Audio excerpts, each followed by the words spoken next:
Hello guys, what's up? So naging successful yung namin pagtitiis kasi nabago yung mga schedules namin. So 9:30 na yung flight namin going to Calgary. Kaya mag-celebrate kami ngayon, kakain kami. Kasi wala talaga kami tulog from Taipei. Ilang oras na sa Taipei? 4 hours na yun. 4 hours yung antay. Yeah. Tapos yung flight is 13 hours.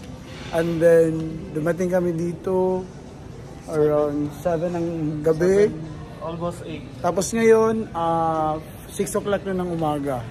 So wala kaming tulog dahil sa nangyari sa flight. Na-cancel kasi lahat ng flight mula sa Calgary. So buti naman nagawa namin ng paraan.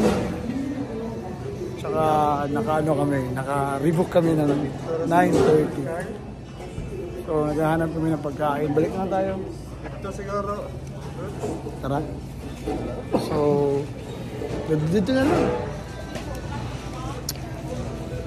So maghahanap kami ngayon ng pagkain kasi nagugutom na talaga kami, wala kaming enough na kain.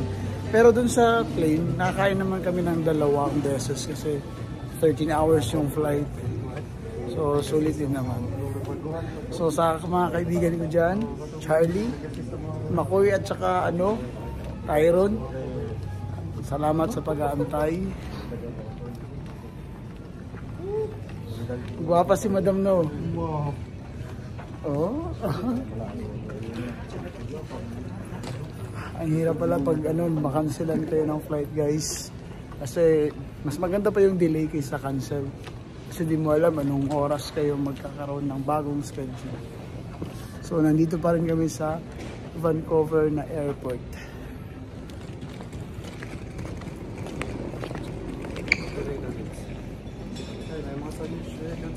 Saan?